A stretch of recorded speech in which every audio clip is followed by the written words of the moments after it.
नहीं, देखिए, दिन रात सरकार काम कर रही है और इस 100 दिन में हमने लगभग 25,000 लोगों को नौकरियां दी हैं और भी हमने काम किया है और मुख्यमंत्री जी अभी बताएंगे इसके बारे में सारी उपलब्धियों को। आपके डिपार्टमेंट में कितना बदलाव मानते हो सर आपके आने के बाद आपने? नहीं, कर रहे हैं।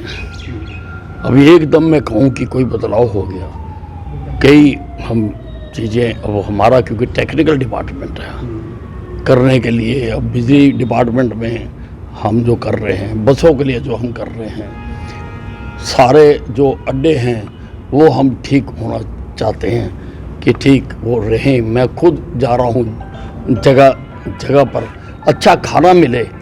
हमने मुख्यमंत्री जी को जी हरियाणा टूरिज्म के साथ एज ए पायलट प्रोजेक्ट बस अड्डों के ऊपर खाना उपलब्ध कराने के लिए हमने भेजा है कि 5 पर तो अभी हम काम करके देखें। हम चाहते हैं सारों पर हो ताकि खाना अच्छा मिले, अच्छे साफ सफाई मिले, शौचालय अच्छे मिले। हम लंबी लंबी बसें चला रहे हैं और लोगों को बल्कि सुविधा देना भी हमारा काम है, हम कर रहे हैं उसको। सर, दिल्ली चुनाव है आपकी बार, बीजेपी क्या मानते हो सर वहाँ? देखिए, अनिल भी जब बोलता है ना, जो बोलता वही होता है। इस चुनाव में मैं ही बोल रहा था कि बीजेपी की सरकार आएगी और बीजेपी की सरकार आई। किसी एक का बयान बता दो और दिल्ली में भी तुम लिख लो, रिकॉर्ड कर लो, बीजेपी की सरकार आएगी। केजरीवाल का जो कुछ झूठ का उसने तंत्र बुरा हुआ था, उसकी तारें खुल गई और ये पार्टी तो धोखे से पैदा हुई पार्टी है।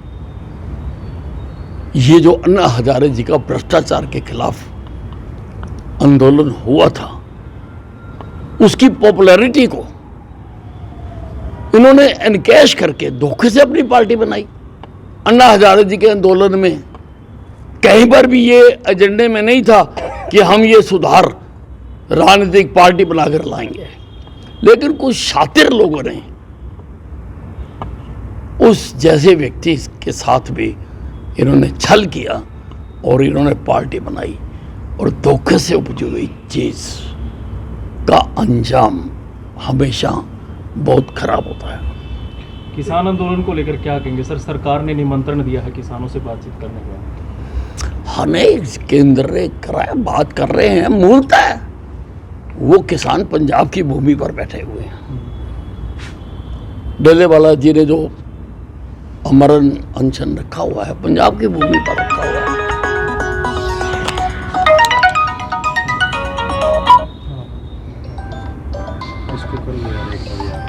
मैंने कर दिया, पहले कहते ना यार, भी कर दिया तो यार मैं तो जैसे कहते हो वैसे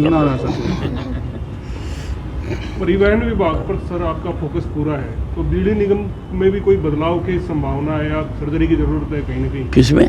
बिजली विभाग नहीं, बिजली निगम में देखिए, हमने मैंने सारे हरियाणा के जो ट्रांसफार्मर्स हैं, मैंने उन सब पर कितना लोड है उसकी रिपोर्ट तैयार करने के लिए कहा है। जल्दी 10-15 दिन में वो आ जाएगी। बहुत बड़ा काम है सर।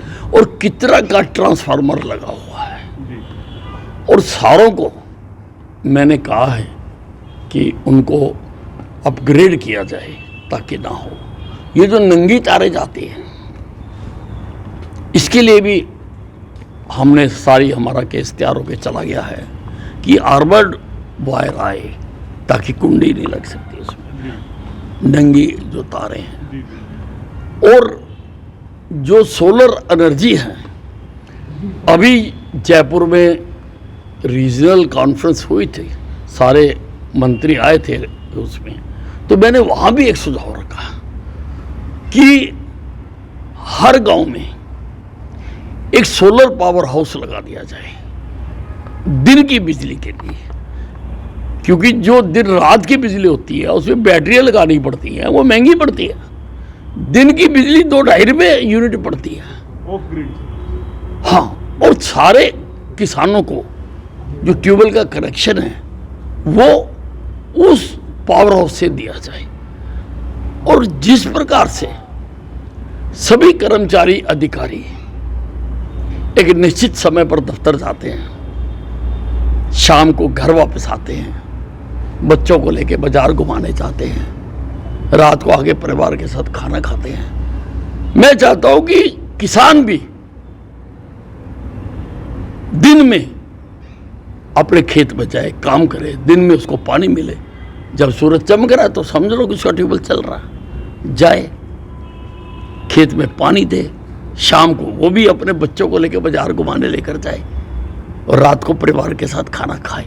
ये एक मैंने सुझाव दिया है और उसको सबने बहुत पसंद किया है कि भाई ये जो कदम है, अगर हम इसमें कामयाब हो गए, अभी हम एक पायलट प्रोजेक्ट लगा रहे हैं, अगर उसमें यकीनी तौर पर ये सफल होने वाला है और अगर हमने गाँव में लगा दिया तो आप देखो कितनी बिजली हमारी बचेगी। कहाँ से शुरुआत हो सकती है सर इसकी? भाई देखो, हम देख रहे हैं कुछ गांव जिनमें हमें ज़मीन मिल जाए, सस्ती मुफ्त ज़मीन मिल जाए, अभी तो हम उसी पे करेंगे और सभी गांव में हम ऐसा ही करने की सोच रहे हैं। एक आखिरी सवाल सर, एक आप स्पष्ट नहीं, जितने मर्जी पूछो आगे। आप स्पष्ट बोलते हो सर, मोहनलाल बडोली पर रेप के आरोप लगे हैं सर, हाँ जी, इसमें क्या निष्पक्ष जांच होनी चाहिए या पद पर भी है वो? नहीं, जांच हो रही है, देखो हिमाचल पुलिस कर रही है, हाँ जी, तो और पुलिस पर भरोसा तो रखना चाहिए ना कि वो निष्पक्ष करेंगे।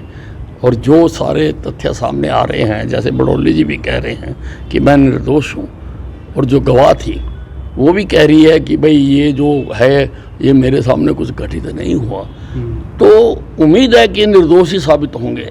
लेकिन अब देखो पुलिस का मामला है और पुलिस उसकी जांच कर रही है। रोके मित्तल ने ये कहा मीडिया में सर, बीजेपी के ही कुछ नेता हैं जो मोहनलाल बडोली को फंसाना चाहते हैं, इसमें अब देखिए, मैं ये अंदर की राजनीति जानता नहीं हूँ, ना मैं अंदर की राजनीति में पढ़ता हूँ, मैं तो सीधा साधा आदमी हूँ, मैं तो 2 दूनी 4 कहता हूँ, 2 दूनी 5 या 2 दूनी 3 कहना मेरे को नहीं आता। ठीक है, किसानों से जुड़ा सर एक सवाल, हॉर्टिकल्चर डिपार्टमेंट ने एक नोटिफिकेशन जारी किया था, जैसे मशरूम से जुड़े हुए किसान हैं और उनको 2.5 रुपये सब्सिडी के हिसाब से बिजली दी जानी थी, तो कहीं ना कहीं वो कंसीडर नहीं कर रहे बिजली डिपार्टमेंट वाले इस चीज़ को। नहीं, वो फाइल आई हुई है, जी। हम विचार कर रहे हैं उसके ऊपर। ठीक है सर, थैंक यू।